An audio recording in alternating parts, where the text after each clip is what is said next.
Okay. All right. And then right here is What's up, Judge? recording. Yeah. Okay. All right. So, Greg, so this is the start of our Daddy Jack and Gregg A. Smith Q&A sessions. And we got a good friend, Judge Lucky Peterson in the house. And That's me. Okay. all right, man. There you go. Mr. Cool. Okay. Okay. Let me find. I'm trying to. Give me one. Can you give me 1 second? Let me get a chair. Hey, Lucky, if you get over by that red couch, man, sit on that red couch is good. But you can't. I can't hear you. Yeah, you can. Try it out. That's right on the camera. Oh, hey. I guess it'll be okay. There you go. There you go, Lucky. Perfect. Okay. Good, right there, man. Let's turn it around this way. You're good, man. You're good. Oh, yeah. Okay. All right, Judge. There you go, boy. Hey. All right, so here we got this is the start of Daddy Jack's first episode, first initial show we're putting out here. Daddy Jack with and Gregg A. Smith Q&A sessions, and we start off with our good friend Lucky Peterson. Man, he's the I'm best sorry. right here. I'm ready. And go ahead, Greg. You want to give us some wisdom here. All right, Lucky P. Yes, sir. You know, I think I first want to start calling you Lucky P when I used to introduce you back in the day. And you know, we go back a long ways. Me and you go back a long way. And I got to know quite a bit about you in our travels on the road together. Yes. And you shared a lot with me in regards to your beginnings, how you got started there in Buffalo, New York, at the Governor's Inn. Let the folks know, first of all, a little bit about the Governor's Inn and who it was ran by. And as a child, then we'll talk about some of your childhood experiences. Well, it was ran by my father, James Peterson. He had a 4th grade education and moved from Eufaula, Alabama, up to Buffalo, New York. But in between that, my father and his brothers, they all stopped at Gary, Indiana, and that's where he got picked up my mom. So then he came on to Buffalo. The Governor's Inn was 621 Sycamore Street. It was about a 500-seater. Oh, big. It was a big club, a nice club. He had all the greats like Willie Dixon, Muddy Waters, Jimmy Reed, Holland Wolf, Coco Taylor, Buddy Guy, Junior Wells, Sam Lay, James Cotton, Lori Bell. Matter of fact, Lori Bell told me he should have been my daddy. Ain't that something? Kind of crazy that. But yeah, he had one of the biggest blues clubs in Buffalo, New York. And so like all the entertainers that I just mentioned used to pass through Buffalo. You know, Buffalo was a big college town. And so, you know, when they come through there, when Muddy Waters came through there, my father had to take all the chairs and everything out. And everybody sat on the floor. So I really don't know how much money he made that night. Yeah. Well, tell me this. Go ahead. Yeah, very. And but that's the governor's end, and until it burned down. So Tell me this here. From my understanding that you shared with me, it was not only a club that entertainers, all the late traditional blues artists came through and played in. It was also a living quarters as well, right? exactly, you play downstairs, and we lived upstairs, but it was so big. The governor's end was so big till on the other side, after you from my house, was another 4-bedroom, living room, kitchen, 3-bath, all of that. Just nice, and that's where they stayed, when they came to play us. My mother cooked for them breakfast and dinner and stuff like that, and they enjoyed themselves. It was home away from home. How many nights a And week? you were about to age. How many nights a week were you you had entertainment in there? Like 7 nights a week. 7 nights a week. And your dad had a house band. You was the house band. Yes, they had a house band called Jesse James and the Outlaws. And when did you start? Like how old were you when we first started like sitting in with the band and things? Mr. Jack, sitting in with the band. That part I really don't remember, but I do remember sitting in with myself and the band following me. And sometimes they would leave the stage and I'd just be the only one up there playing. Hey. Tell them about this experience. You shared with me that you used to lay on the wooden floor after your dad would send you upstairs to bed. You would lay on and put your ear on the wooden floor and listen to them play all night until you went to sleep. And share a little bit about that experience. Yeah, and every night my father's music started. The club, first of all, the club closed at between 3 and 4 o'clock in the morning every night. Jeez. So once my mama put me in bed, my daddy was like, something wrong. Because every time they would come upstairs, they'd find me on the floor and my ear would be right over the bandstand. So they said, some ain't right. And is he okay? Is he sick? So we're gonna put him back in bed. Same thing. This particular night, my father said, you know what? I'm gonna stay up and I'm gonna move from the front to the back in the corner. And I'm gonna find out what he's gonna do. If he's walking in his sleep, sure enough, here I come. But this particular time, I tripped off the alarm. So I think my old man had dozed off as well because he grabbed his gun. And but when he got to the front, it was like he saw me trying to climb up on this thing, for the organ. And he's like, wow, let's see. So he cut the organ on. He took the brown cigarette butts. He put for the 1 chord. He took the white cigarette butts. He put for the 4 chord. And he took a magic marker and he marked the 5 chord, excuse me. He marked the 5 chord. And he said, you ready? And he's like, oh, okay, hit the C chord. I'm following him. 1, 2, 3, 4. Change. 1, 2, 4. And he said the first time I did that, I did no mistakes. So he said, well, man, let me let him try this by himself.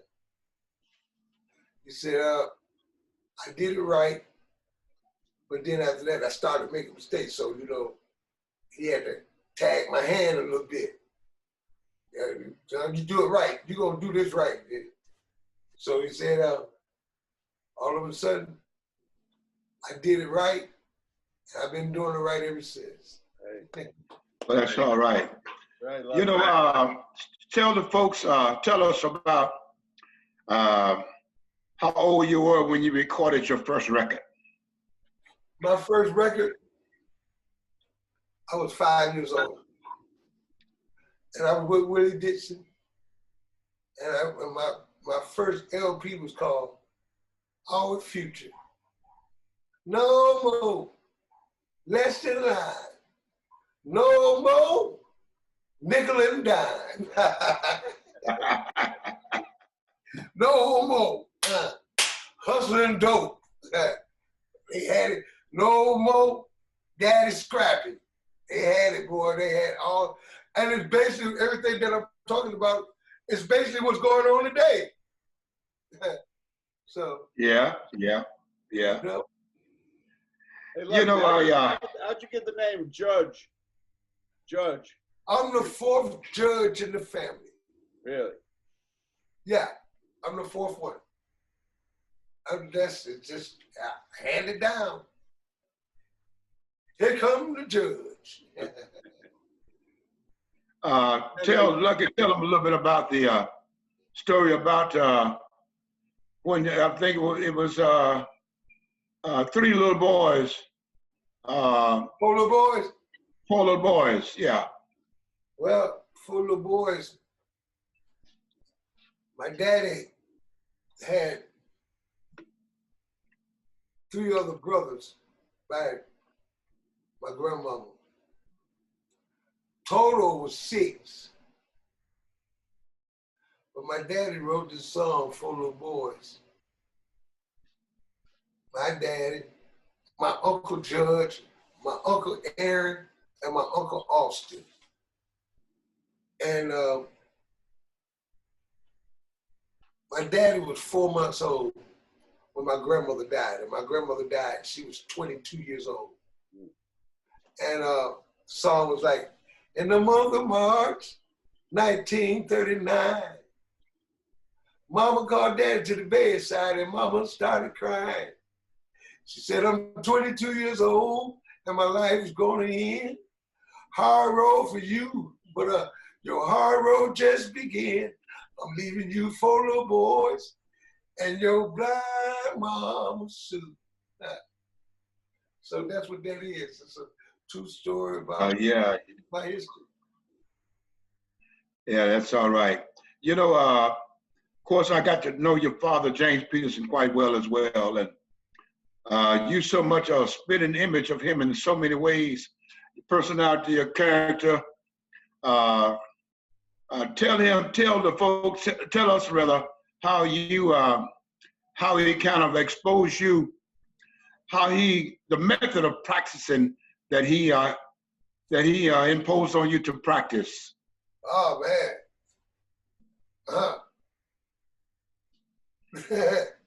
The practice the keyboard. That was, he didn't joke about that. There was no joking. Practice, practice, practice.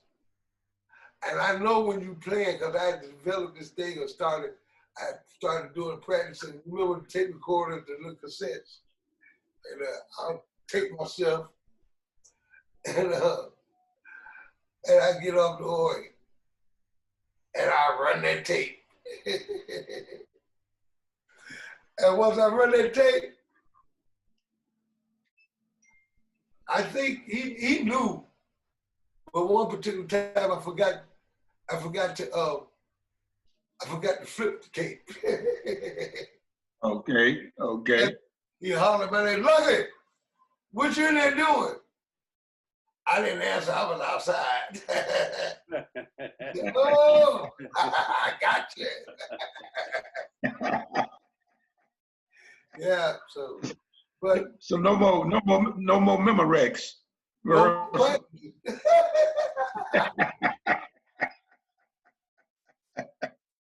Dude. But you know, your dad, I thank him for everything that he did, because now I have a daughter and kids, you know, that's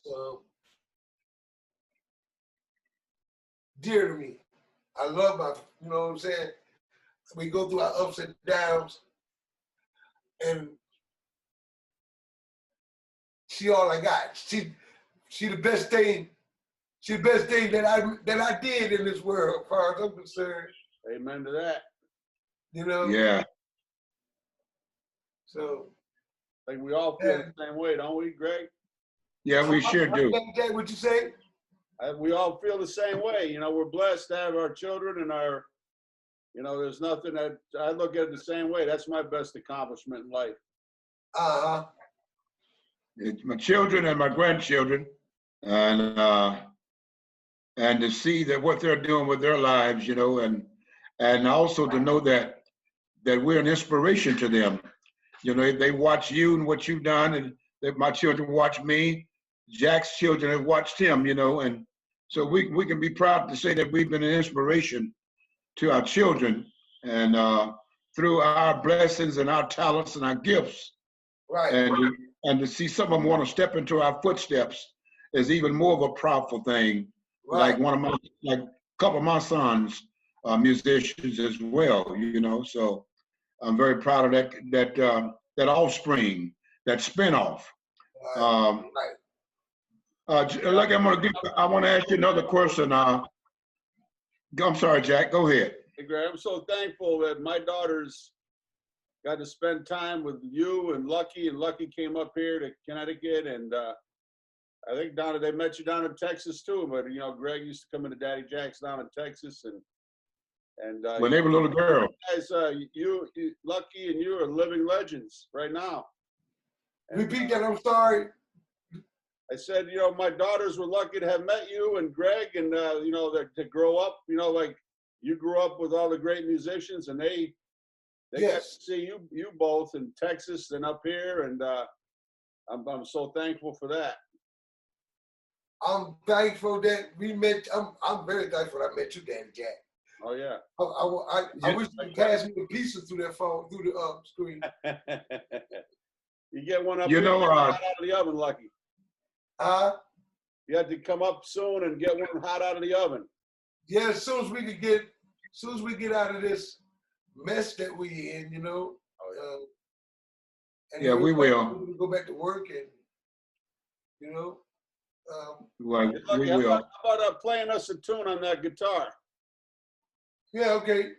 Why not? You wouldn't mind. You think, Greg? That'd be cool. Then I got a question to ask. Then I got a question to ask him after he play a little bit. What's the question? Huh? Your question is, my question is that I know the Hammond B3 was your first instrument. How old were you when you first picked up a guitar? About 7, 8. Okay. I know your dad was a guitar player too. Yeah. So he inspired you to play? Yeah, he inspired me to play until one Sunday night. And we would practice every Sunday at the church. And I really must have sounded really bad or awful. I don't know. Because he stopped the song and he looked at me and said, ain't no need me lying. Get off the stage. I'm like, huh? Get your ass off the stage. And he came and grabbed, I'm sitting in the chair, he grabbed the guitar. When he grabbed the guitar, he grabbed his shirt, pulled me off the stage, made me go sit down there in front of the audience, and told me, don't you ever pick up another guitar as long as you live. And I said, wait. Okay. That's what you call real tough love. Yeah, man. So, you know the record players, they go from 16 to 78. we had one of them record players. So every time my dad would leave, I put that B.B. King record on, and then they was like, doo, doo, doo, doo, doo. And I figure out every note, and I learned it. But soon as I hear that car hit them gravel rocks, I made sure I put that book right down, cut the record player off, laid back down on the couch, and like I'm looking at a cartoon. I played with Little Milton one night, and look, all I did with Little Milton when I first got with him was steal. I was stealing all his licks, everything. It made me the band leader, so I mean, I got a chance to handle his guitar. I was the only one allowed to handle his guitar. So every time I pick it up, I'll play it. So I started saying to myself, looking at him, looking at Bobby Bland and all that, Johnny Taylor and all them, I said, I can do this. I can do this. And I asked Johnny to come out there with me the first time. And I'm not that beat, and I went on out there. I did it. Yeah. But Milt was on his way out the door. And he saw me with the guitar. But when he heard me start playing, he turned around and came back in. I was like, okay. All you do from now on is just set the guitar up. And, how old were you when he made you, how old were you when Little Milton made you his band leader? 17. 13. 17. 17.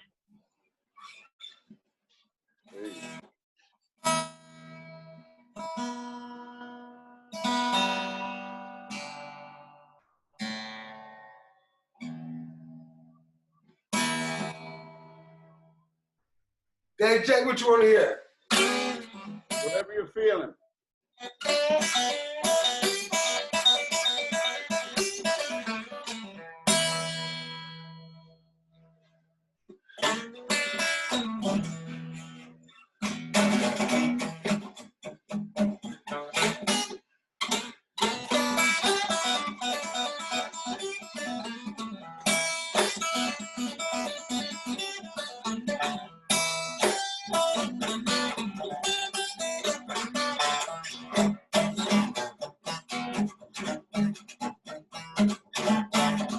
No, it ain't right to treat me like you do.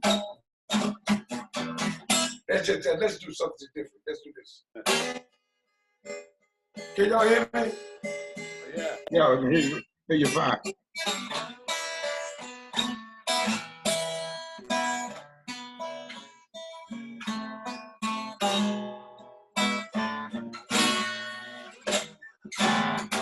The world is in a tangle. Everybody say their own song. The world is messed up over yonder. It won't be here long. I'm gonna build myself a cage. I'm gonna move underground.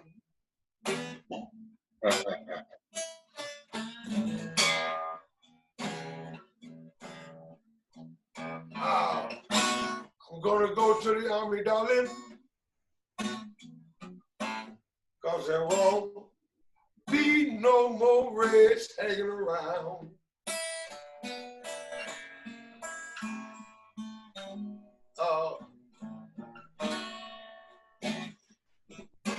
I got myself a personality man and a class cat too.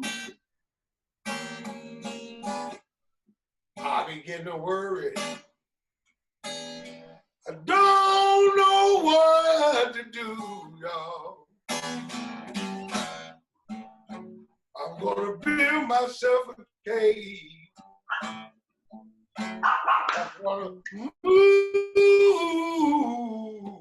underground. Yeah.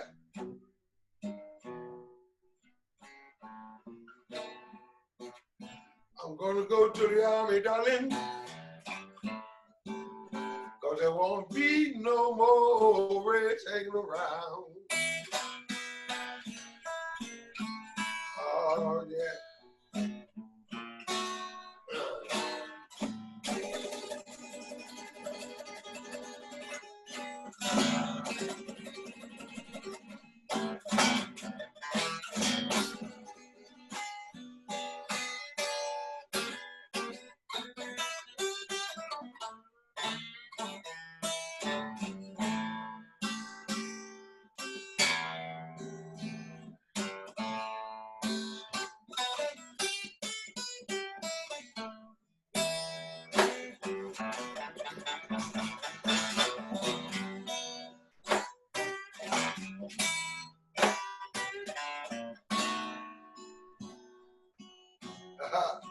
I got the blues.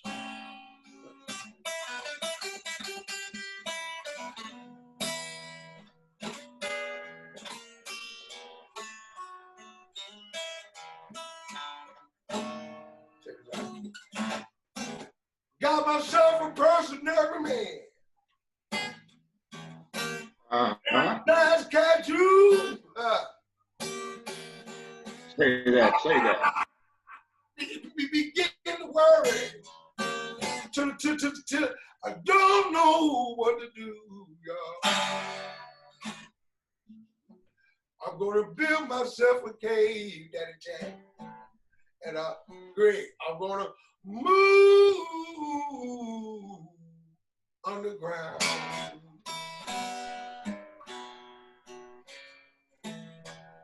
Yeah. I'm gonna go to the army, darling.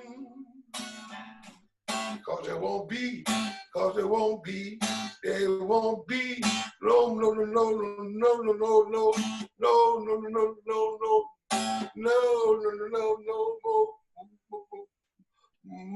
more red hanging around.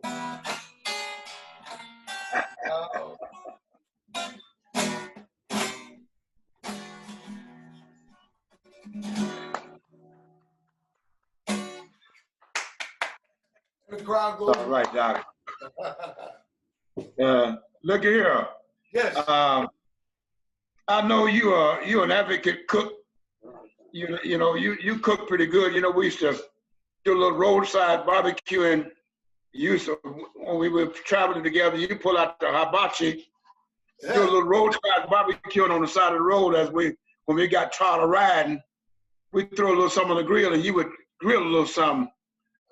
Let the folks know about a little bit about Lucky Peterson cooking. Lucky Peterson cooking is pretty good. Hey, Lucky was up here one time. We were over by the lake, over by Coventry Lake. It's pretty. Oh, good. Yeah. I like the barbecue up there in Connecticut, man. Barbecue chicken. Yeah. Remember over there in Coventry by Gregg? I can do that. But you know what I'm into now, right now, Daddy Jack? What's that? Fried turkeys. Oh, yeah. Ask Gregg about my fried turkey. Yeah. You can fry a turkey, buddy. He can fry a turkey, Jack. He can fry a turkey, I tell you that.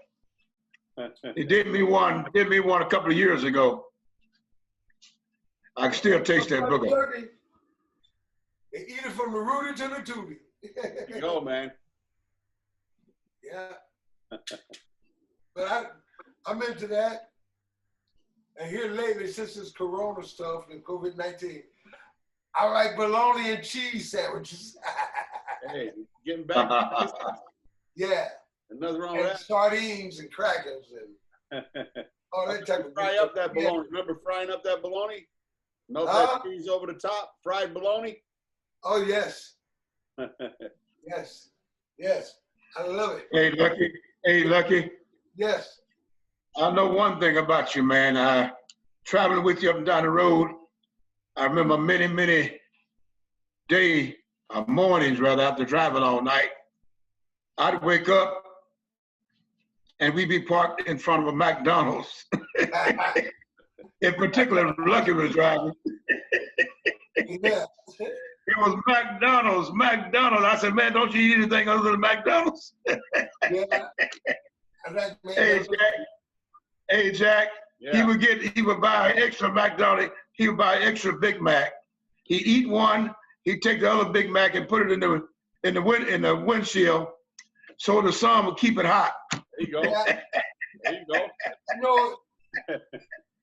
You know it. Hey, you know that hey, we all, like, especially chefs, we work all night and get hungry until it's quitting time. On our way home, to see those golden arches, man, they pull us right in.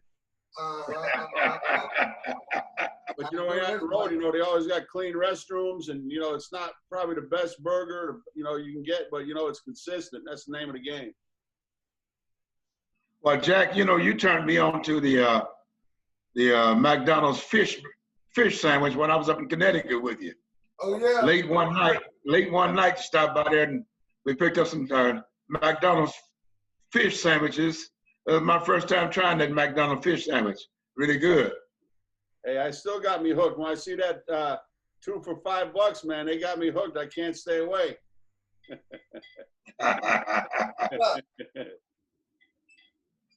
Gregg, how you been?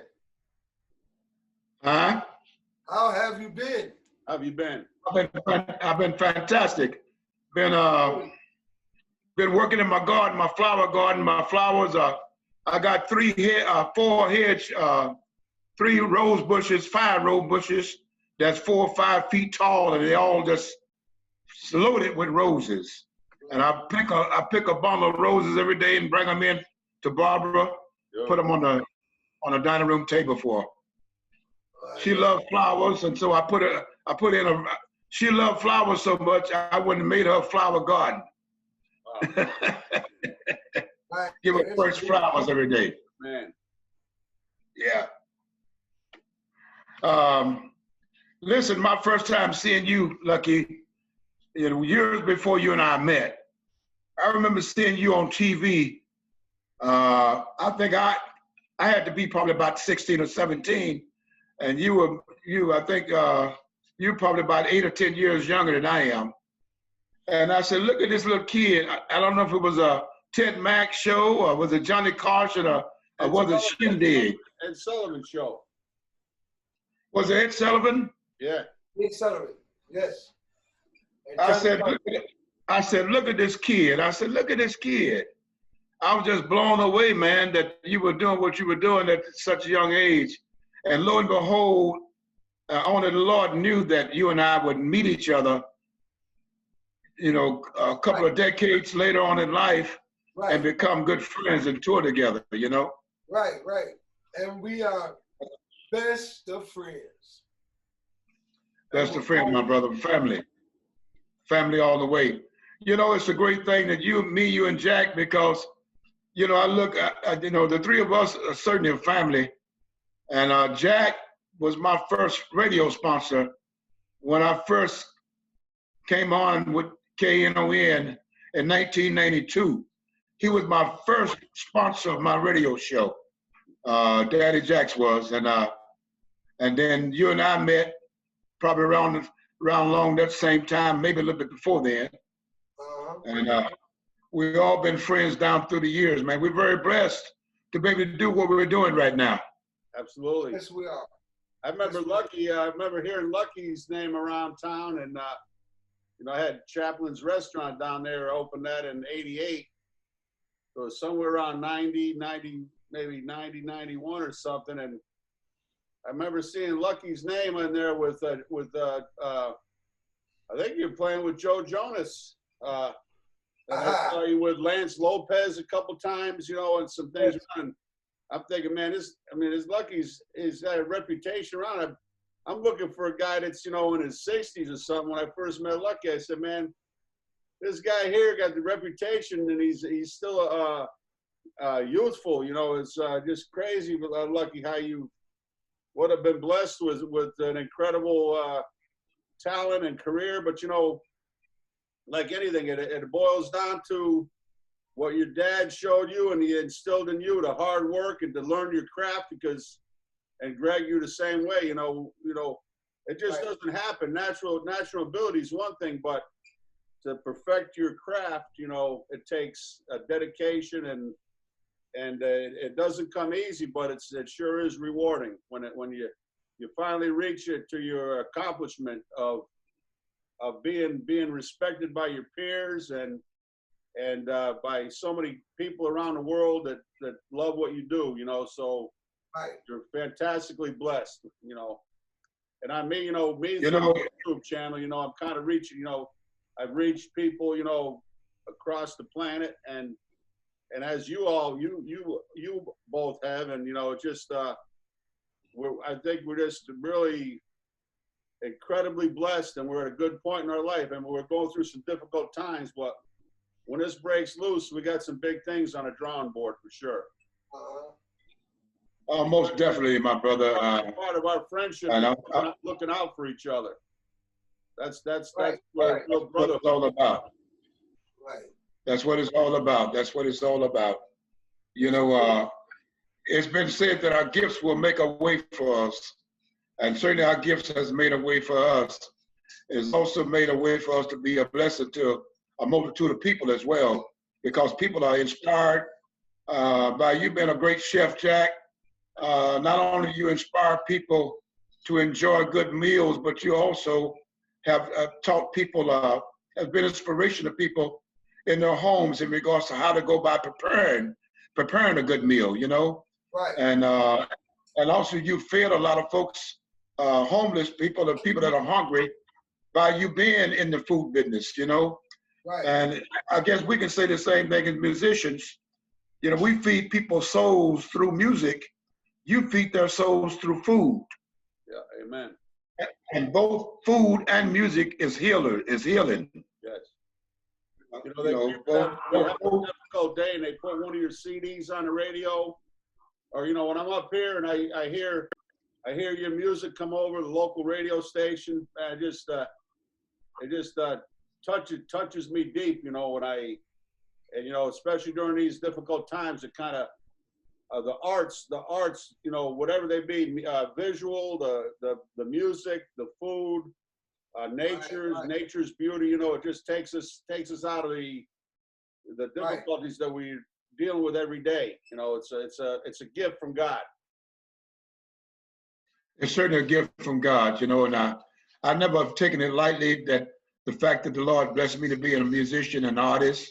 55 years I've been at it now, and I feel like it's an opportunity. It's a gift. It's a precious gift that was given to me to not be selfish with, but to share it with the world and be an inspiration to the world. And I feel like musicians certainly are one of God's chosen people, simply because David was a musician in the Bible.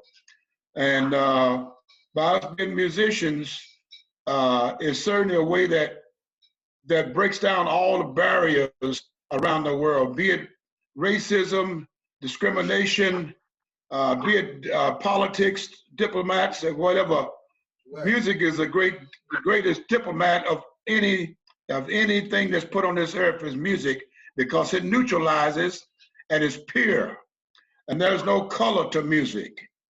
And so I really, I'm honored to be a musician, to be able to be blessed with the talent, to be able to change a person's mood or spirit through the gift that's been placed in me when I open my mouth or pick up an instrument or whatever, Right. And I look at it the same way on the radio. When I can play music for people and inspire music through the song I just played, I know I've changed or I've enhanced somebody's day that day, you know? And I pray for that opportunity on a daily basis. Yeah. And Lucky, it's just, I know you had some European tours that were canceled, and Gregg, the gigs that are canceled, and, we've had, parties on the drawing boards, and we've had bands, that canceled out, but, this, able to do this with this forum here with Zoom is just incredible. And, hey, Lucky, I wonder if you could do one number on the Hammond B3 for us. Oh yeah, no problem. Mind doing that? But can you still hear me? Oh yeah. Okay, I'm going a long way around, so I can go get something to drink at the refrigerator. All right. Hey Gregg, maybe we should talk a little bit about the album. Getting Lucky with Gregg. That we how many years in the works of this been now? Oh man, Lucky and I did that project, a tribute to Albert King. It's been well over 15, probably about 15 years, if not longer, probably about 15 years that we first originally recorded that song, that album. There you go, Lucky. There you go. Okay. There you go. But yeah, I first heard that album. We were at a railroad crossing, and we had a big coal train coming by in Dallas. And we, shut the car. I shut my car off because, man, that train was so long coming by with those coal cars. I walked up to your window and you had that tape playing in your tape player in your car. I said, man, what the heck are we listening to here, man? And it was you, Lucky, and Popcorn. Just the three of you was the ones that recorded that whole album. Lucky played that Flying V guitar that was on the wall at the recording studio. Yeah. Lucky played the bass, and you did the vocals, and Popcorn, one of the best drummers in the world, right? Popcorn? Yes. I never met anybody bang those skins as hard as Popcorn could. And he played with Michael Burks, and it was really, when Michael was starting to hit it hard, and they were coming back from Europe, and that's when they lost Michael Burks. But had Popcorn played on the Bramhall Brothers CD. We recorded that up at Paul Osborne's studio up in Dallas, and Popcorn played on that. And but we had the Johnny Taylor horn section, Big Jack, and the horn players on it. So we're getting ready to pop that here pretty soon. And Lucky, man, you and Gregg, man, just what a phenomenal. So proud of that. And to me.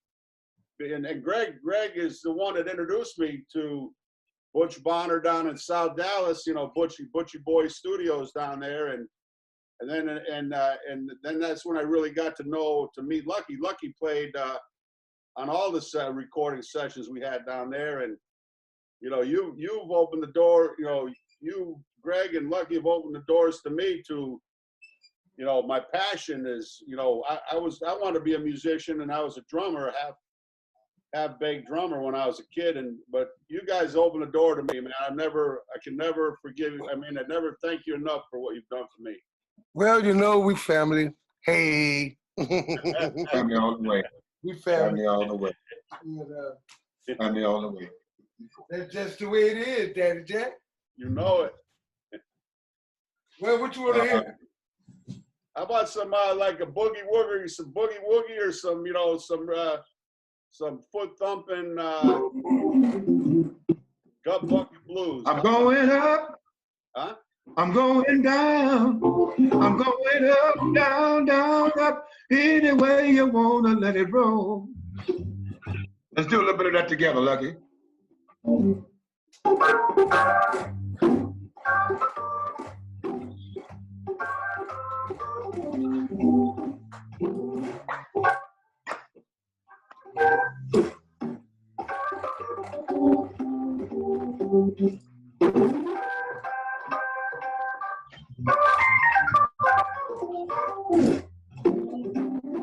Take the first verse, Lucky.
Beautiful, beautiful, beautiful, beautiful.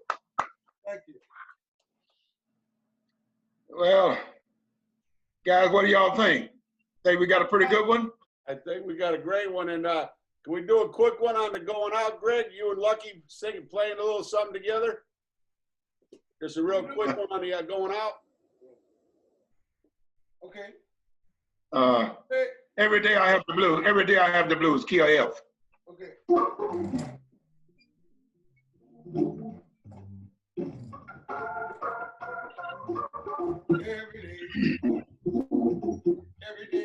Every day I have the blues. Take it over, Gregg. Every day I have the blues. Darling, you see me worried. It's you I hate to lose. Nobody loves me. No one seems to care.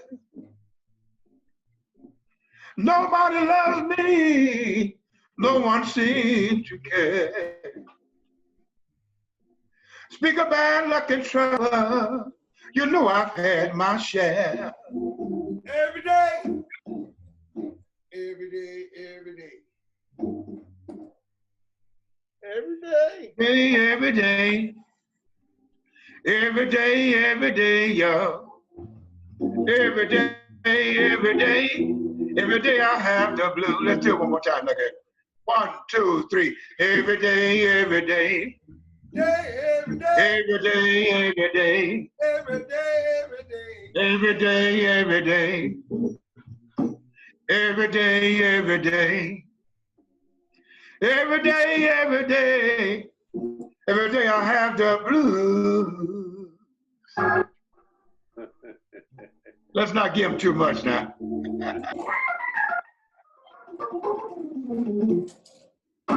That's all right. Hey, thank you guys, man. Hey, this has been great, man. It's been great. Our first one out of the can, man. Out of the get-go, man. We pulled it together, man. We had a little bit of trial and error there, trying to get everything hooked up and all set up. I want to thank my daughter Lucy for kind of giving us the the groundwork here, laid the groundwork, man. But you guys be safe, stay healthy, because you know what? We got to stick together down the road, and we gotta hook this whole deal back up. And I'm ready to get out on the road a little bit myself here now. So I believe that when I see it, Daddy Jack. you're gonna see it soon. Okay, then. All right, my brother. Bye, brother. All right, Bye, love y'all. I love you too, man. See y'all later. Cooking with the blues. Here go Tamara. Hey, Hey. hey, nice to see you. Come here, Hey, baby. Come here. Keisha. We got a lot of cooking with the blues to do. That's it. That's it. And a lot more sessions to do. Lucky, we'll see you shortly. Okay. Okay. Thank you, Daddy All Jack. right, peace. Bye-bye. Bye Y'all now. take care now. Bye-bye. Okay, bye-bye.